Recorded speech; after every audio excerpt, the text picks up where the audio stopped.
Hi hello ನಮಸ್ತೆ, welcome back to my channel Bhumika Mahadev vlog. ನಾನಂತೂ ತುಂಬ ಚೆನ್ನಾಗಿದ್ದೀನಿ, ನೀವು ಚೆನ್ನಾಗಿದ್ದೀರಾ ಅಂತ ಅಂದ್ಕೊಂಡಿದ್ದೀನಿ. ಸೊ ನಮ್ಮ ವೀವರ್ಸ್ಗೆ ಇವತ್ತು ಬಾದಾಮ್ ಪುರಿ ಮಾಡೋದು ಹೇಗೆ ಅಂತ ಹೇಳ್ಕೊಡೋಣ ಅಂತ ಬಂದಿದ್ದೀನಿ. ಸೊ ಬನ್ನಿ ಏನೇನು ಬೇಕು ನೋಡೋಣ. ತುಂಬ ಅತಿ ಬೇಗವಾಗಿ ಆ್ಯಂಡ್ ಸ್ವಲ್ಪನೇ ಇಂಗ್ರೀಡಿಯೆಂಟ್ಸಲ್ಲಿ, ಮನೇಲೇ ಇರುವಂಥ ಇಂಗ್ರೀಡಿಯೆಂಟ್ಸಲ್ಲಿ ಏನೇನು ಮಾಡ್ಬೋದು, ಹೇಗೆ ಮಾಡ್ಬೋದು ಅಂತ ನೋಡೋಣ. ಸೊ ಬನ್ನಿ ಗೈಸ್. ನಾವು ಇವಾಗ ಬಾದಾಮ್ ಪುರಿ ಮಾಡೋದಕ್ಕೋಸ್ಕರ ಏನೇನು ಐಟಮ್ ಬೇಕು ಅಂತ ಹೇಳೋಣ. ತುಂಬ ಕಡಿಮೆ ಐಟಮು, ಮನೇಲಿ ಏನೇನಿರುತ್ತೆ ಅದೇ ಐಟಮು. ಸೊ ನೋಡಿ, ಈ ಬೌಲಲ್ಲಿ ಮೈದಾ ಹಿಟ್ಟು 2 ಕಪ್ಪು ಮೈದಾ ಹಿಟ್ಟು ತೊಗೊಂಡಿದ್ದೀನಿ. 1 ಕಪ್ಪು ಇಲ್ಲಿ ಹಾಕಿದ್ದೀನಿ, 1 ಕಪ್ಪು ಇಲ್ಲಿದೆ. 2 ಕಪ್ ಸಾಕು ನಮಗೆ. ಮತ್ತೆ ಅದೇ ಕಪ್ಪಲ್ಲಿ 1.5 ಕಪ್ ಆಗುವಷ್ಟು ಸಕ್ಕರೆ ತಗೋತೀನಿ. 1.5 ಕಪ್ ಸಕ್ಕರೆ. ಮತ್ತೆ ಸ್ವಲ್ಪ ತುಪ್ಪ, ನಾನು GRB ತುಪ್ಪ ತಗೊಂಡಿದ್ದೀನಿ. ಮತ್ತೆ ಒಂದು ಚಿಟಿಕೆ ಅಷ್ಟು ಉಪ್ಪು ಬೇಕು. ಸೊ ಸ್ವಲ್ಪ ಉಪ್ಪು, ಮತ್ತೆ ಪಾಕಕ್ಕೆ ಏಲಕ್ಕಿ ಫ್ಲೇವರ್ ಬರಲಿ ಅಂತ. ಮತ್ತೆ ಸ್ವಲ್ಪ ಕಲರ್ ಯೂಸ್ ಮಾಡಿದ್ದೀನಿ, ಕೇಸರಿ ಕಲರು. ನೀವು ಬೇಕು ಅಂದ್ರೆ ಅರಿಶಿನ, ಅಡಿಗೆ ಅರಿಶಿನ ಯೂಸ್ ಮಾಡ್ಬೋದು. ತುಪ್ಪ ನೋಡಿ, ಕಾಯಿಸಿರುವಂಥ ತುಪ್ಪ, ಅದು ಸಾಫ್ಟ್ ಬರುತ್ತೆ ತುಪ್ಪ, ಅದಕ್ಕೋಸ್ಕರ ನೋಡಿ ಇಷ್ಟೇ, ಒಂದು ಚಿಟಿಕೆ ಇಷ್ಟೇ ಉಪ್ಪು ಸ್ವಲ್ಪ ಹಾಕೊಳ್ಳಿ. ಮತ್ತು ಇಷ್ಟೇ ಜಾಸ್ತಿ ಬೇಡ, ನಿಮ್ಗೆ ಎಷ್ಟು ಬೇಕೋ ಅಷ್ಟು ಹಾಕೊಳ್ಳಿ. ಮತ್ತು ನೀವು ಬೇಕು ಅಂದರೆ ಅರಿಶಿನೂ ಹಾಕೋಬೋದು, ಅಡುಗೆ ಅರಿಶಿನ ಇರುತ್ತಲ್ಲ ಅದನ್ನು ಯೂಸ್ ಮಾಡ್ಬೋದು.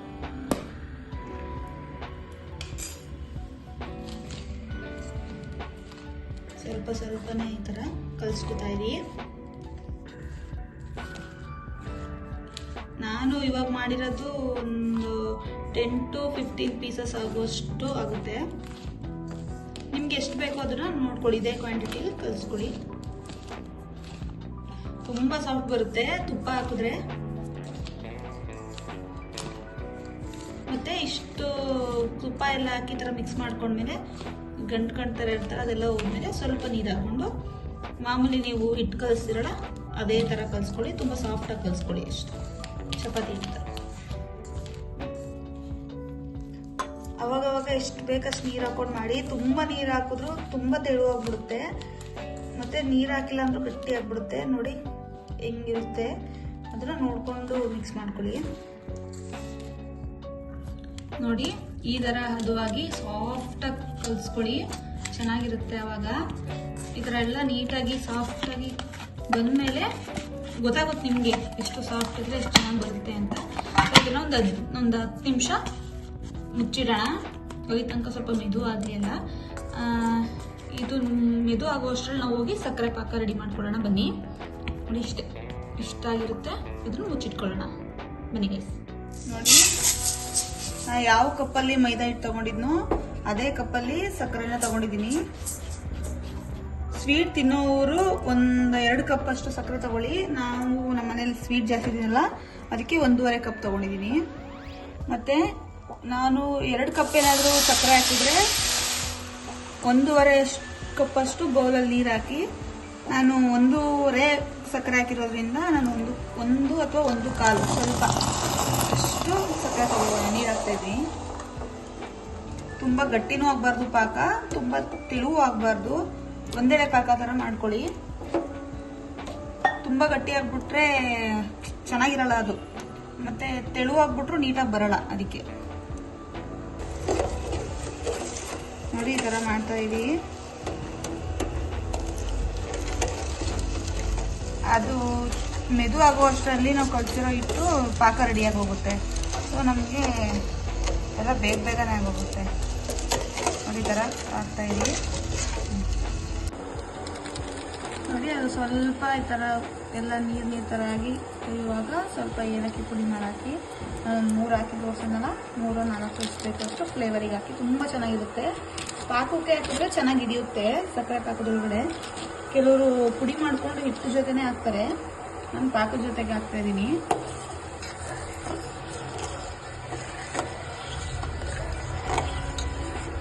ಚೆನ್ನಾಗಿ ಕುದಿಯುವಾಗ ಘಮ ಘಮ ಅಂತ ಫ್ಲೇವರ್ ಬರ್ತಾ ಇರ್ತದೆ, ಚೆನ್ನಾಗಿರುತ್ತೆ ಅವಾಗ. ಸೊ ಇವಾಗ ಸಕ್ಕರೆ ಪಾಕ ಆಗಿದೆ. ಮತ್ತು ಇದನ್ನು ತುಂಬ ಬಿಸಿಲು ಇಡಬಾರ್ದು, ತುಂಬ ತಣ್ಣಗಾಗಕ್ಕೂ ಇಡಬಾರ್ದು, ಹಂಗೆ ಮುಚ್ಚಿಡೋಣ. ನಾವು ಬಾದಾಮ್ ಪುರಿ ಮಾಡಿ ಡೈರೆಕ್ಟ್ ಇಲ್ಲಿಗೆ ಹಾಕ್ಬೇಕಲ್ಲ, ಸೊ ಆರ್ಲೂಬಾರ್ದು. ಸೊ ಹಾಗೆ ಮುಚ್ಚಿಡೋಣ.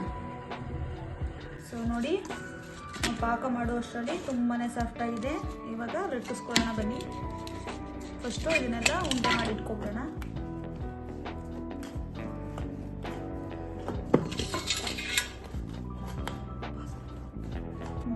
ನೋಡಿ ಈ ಥರ ಉಂಡೆ ಮಾಡ್ಕೊಳ್ಳಿ. ತುಂಬ ದಪ್ಪನೂ ಬೇಡ, ತುಂಬ ಚಿಕ್ಕದು ಬೇಡ. ನಾವು ಪೂರಿಗೆ ಮಾಡ್ತೀವಲ್ಲ ಹಿಟ್ಟು ಆ ಥರ ಅಷ್ಟು ಸೈಜಲ್ಲಿ ಮಾಡ್ಕೊಳ್ಳಿ. ಸೊ ಬನ್ನಿ ಇವಾಗ ಹಾಕಿ ಮೈದಾ ಹಿಟ್ಟು ಹಾಕಿ ಲಟ್ಟಿಸ್ಕೊಳ್ಳಿ.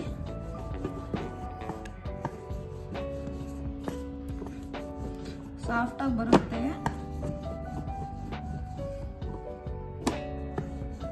ಈ ಥರ ಮಾಡಿ ತೆಳ್ಳಗೆ ಲಟ್ಟಿಸ್ಕೊಂಡು ನೋಡಿ ಈ ಥರ ಮಿಡಲಿಗೆ ಈ ಥರ ಮಾಡಿ ನೋಡಿ ಈ ಥರ ಮಧ್ಯಕ್ಕೆ ಮಾಡಿ ಮತ್ತೆ ಇದನ್ನು ಇನ್ನೊಂದು ಫೋಲ್ಡ್ ಮಡ್ಚಿಡ್ಬೇಕು. ನೋಡಿ ಈ ಥರ ಈ ಶೇಪಲ್ಲಿ ಮಾಡ್ಕೋಬೇಕು. ನೋಡಿ ಯಾವ ಥರ ಮಾಡೋದ್ರಿಂದ ಇಲ್ಲಿ ಲೇಯರ್ಸ್ ನೋಡಿ ಈ ಲೇಯರ್ಸ್ ಬರಬೇಕು.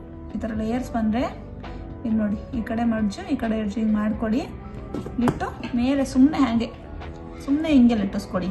ತುಂಬ ಪ್ರೆಸ್ ಮಾಡೋಕ್ಕೆ ಹೋಗ್ಬೇಡಿ, ಸುಮ್ಮನೆ ಲಟ್ಟಿಸ್ಕೊಂಡ್ರೆ ಈ ಥರ ಬರುತ್ತೆ. ಈ ಥರ ಲೇಯರ್ ನೋಡಿ ಇದೆಲ್ಲ ಎಣ್ಣೆ ಹೋಗಿ ಚೆನ್ನಾಗಿ ಬೇಯುತ್ತೆ. ಸೊ ಚೆನ್ನಾಗಿ ಕಾಣಿಸುತ್ತೆ. ಈ ಥರ ಮಾಡ್ಕೊಳ್ಳಿ. ನೋಡಿ ಮತ್ತು ಇದು ಇನ್ನೊಂದು ಹಾಗೆ ಎಲ್ಲನೂ ಕೂಡ ಹೀಗೆ ಅದೇ ಸೈಜಲ್ಲಿ ಸಾಫ್ಟಾಗಿ ಲಟ್ಟಿಸ್ಕೊಳ್ಳಿ. ಮತ್ತು ನೆಕ್ಸ್ಟು ಸೇಮ್ ಪ್ರೊಸೀಜರು ಈ ಥರ ಮಾಡಿ ನೆಕ್ಸ್ಟು ಇನ್ನೊಂದು ಫೋಲ್ಡ್ ಮಾಡಿ ಒಟ್ಟಲ್ಲಿ ಟ್ರಯಾಂಗಲ್ ಶೇಪಲ್ಲಿ ಮಾಡಿ, ತ್ರಿಭುಜ ಶೇಪಲ್ಲಿ ಮಾಡ್ಕೊಳ್ಳಿ. ಇಷ್ಟೇ ಹಾಗೆ ಹೋಯ್ತು. ಸೇಮ್ ಅದೇ ಥರ ಬಂತು ನೋಡಿ ಲೇಯರ್ಗಳು. ಸೊ ಎಣ್ಣೆ ಹಾಕದ ಬನ್ನಿ. ಸೊ ನೋಡಿ ಈ ಥರ ಎಲ್ಲ ಒತ್ಕೊಳ್ಳಿ. ನಾನಿವಾಗ ನಿಮಗೆ ತೋರಿಸೋದಕ್ಕೆ ಅಂತ ಒಂದು 5-6 ಪೀಸ್ ಒತ್ತಿದ್ದೀನಿ. ನೋಡಿ ಈ ಥರ ಕಂಡಾಗ ಸ್ವಲ್ಪ ಅದೇನು ಒತ್ತುವಾಗ ಬಾದಾಮಿ ಸಿಗಾಕೊಳ್ಳುತ್ತೆ, ಮುರಿದೋಗಿರೋ ಥರ ಅನಿಸ್ಬೋದು. ಬಟ್ ನೋಡಿ ಏನಾಗಲ್ಲ, ನೀಟಾಗಿ ಉತ್ಕೊಂಡ್ರೆ ಶೇಪಲ್ಲಿ ಬರುತ್ತೆ. ಸೊ ಬಾದಾಮಿ ತಿನ್ನುವಾಗ ಬಾಯಿಗೆಲ್ಲ ಸಿಕ್ಕಿದ್ರೆ ಚೆನ್ನಾಗಿರುತ್ತೆ. ಬನ್ನಿ ಹೋಗೋಣ. ಸೊ ನೋಡಿ ಸ್ವಲ್ಪ ಇಟ್ಕೊಳ್ಳಿ. ಪಾತ್ರೆ ಕಾದಿದೆ ಅಂತ ಅನ್ನಿಸ್ದಾಗ ಎಣ್ಣೆನ ಯೂಸ್ ಮಾಡಿ. ನಾನು ಯೂಸ್ ಮಾಡ್ತಿರೋದು ಸನ್ಪ್ಯೂರ್ ಆಯಿಲ್. ಇದು ರಿಚ್ ಇನ್ ವಿಟಮಿನ್ಸು A&D ಇರುತ್ತೆ. ನೋಡಿ ನೀವು ಪೂರಿಗೆ ಹೇಗೆ ಎಣ್ಣೆ ಹಾಕ್ತಿರೋ ಎಷ್ಟು ಹಾಕ್ತಿರೋ ಅಷ್ಟೇ ಹಾಕೊಳ್ಳಿ. ಅದು ಬೇಯಬೇಕಲ್ಲ ಪೂರ್ತಿ, ಅದಕ್ಕೆ ನಾನು ಇಷ್ಟ ಹಾಕ್ತಾಯಿದ್ದೀನಿ. ನೋಡಿ ಸನ್ಪ್ಯೂರ್ ಆಯಿಲ್ ಯೂಸ್ ಮಾಡಿ, ತುಂಬಾ ಚೆನ್ನಾಗಿ ಬರುತ್ತೆ.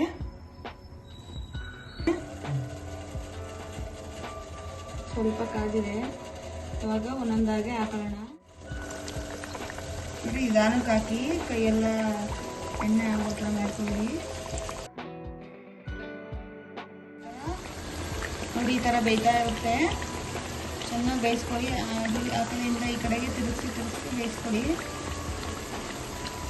ತುಂಬ ರಫಾಗಿ ಬೇಯಿಸ್ಕೊಬಿಟ್ರೆ ರಫಾಗಿಬಿಡುತ್ತೆ. ಸಾಫ್ಟಾಗಿರ್ಬೇಕು ಅಂತಂದರೆ ನೋಡಿ ಈ ಥರ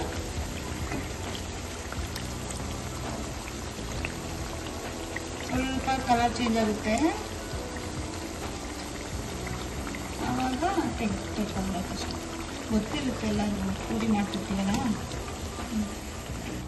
ನೋಡಿ ಈ ಥರ ಕಲರ್ ಬರುತ್ತೆ. ತೆಗೆದು ಪಾತ್ರೆಗೆ ಹಾಕೋಣ. ಫಸ್ಟು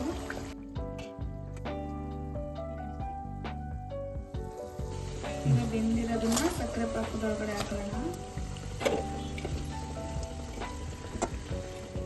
ನೋಡಿ ಪಾಕ ಎಲ್ಲ ಅದ್ರ ಮೇಲೆ ಇರಬೇಕು, ಚೆನ್ನಾಗಿ ನೆನಿಬೇಕು.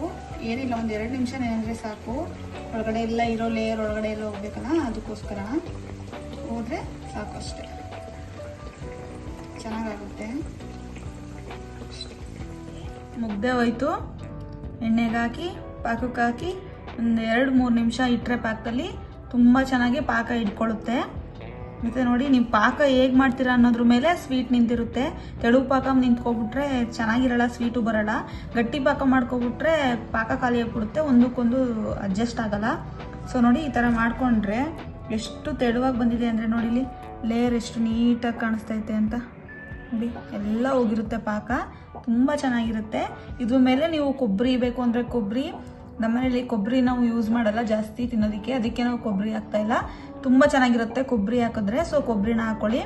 ಆ್ಯಂಡ್ ತುಂಬ ಚೆನ್ನಾಗಿರುತ್ತೆ ನೋಡೋದಕ್ಕೆ, ತುಂಬ ಸಿಂಪಲಾಗಿ. ಹೊರಗಡೆ ನಾವು ದುಡ್ಡು ಕೊಟ್ಟು ತಂದ್ರೂ ಗೊತ್ತಿರಲ್ಲ ಯಾವ ಎಣ್ಣೆ ಯೂಸ್ ಮಾಡ್ತಾರೆ, ಎಣ್ಣೆ ಹೆಲ್ದಿಯಾಗಿರುತ್ತೆ, ಕೆಲವ್ರಿಗೆ ಅಡ್ಜಸ್ಟ್ ಆಗೋದಿಲ್ಲ. ಬಟ್ ನಾವೇ ಮನೇಲಿ ಒಂದು 1/4 ಗಂಟೆ ಟೈಮ್ ಕೊಟ್ಟರೆ ಮನೇಲಿ ಇದ್ದವರೆಲ್ಲ ಸೇರಿ ಸೊ ಬೇಗನೆ ಚೆನ್ನಾಗಿ ಮಾಡ್ಕೋಬೋದು. ಸೊ ವೀಕ್ಷಕರೇ, ಈ ವಿಡಿಯೋ ನಿಮಗೆ ಇಷ್ಟ ಆಗಿದೆ ಅಂತ ನಾನು ಅಂದ್ಕೊಂಡಿದ್ದೀನಿ.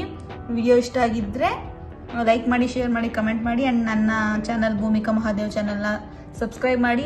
ನೆಕ್ಸ್ಟು ಯಾವ ಸ್ವೀಟ್ ಮಾಡಬೇಕು ಅಂತ ಕಮೆಂಟ್ ಮಾಡಿ. So guys, thank you so much to all.